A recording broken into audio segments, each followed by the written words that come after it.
लो ये बांसो दे लो ये। देख सकते हो भाई लोग, एसिन का छत के ऊपर आया। ये एसिन का छत नहीं है, हमारा छत है जो वीडियो बना रहा है। मेरा छत है, देख सकते हैं। कबूतर को दाना डाल रहा हूँ अभी। ये वाला है ना जो लेके आया था, पर खोल दिया तो ये वाला उड़ रहा है, इधर ही रह टिक गया। और एक वो लेके आया था, वो लाल वाला पट्टा है वो भी टिक गया इधर ही। पर खोल दिया मैंने, उसका टेप बंधा हुआ था, देख सकते हैं।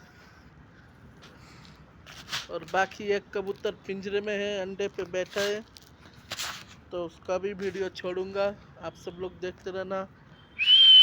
आय आय आय आय आय आय आय, देख सकते हैं बुलाने पर कैसा भागा आ रहा है लाल पट्टा। और ये है लाल पट्टी, देख सकते हैं।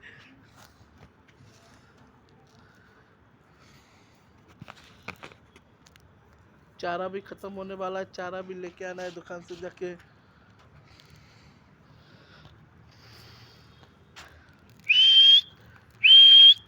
आय आय आय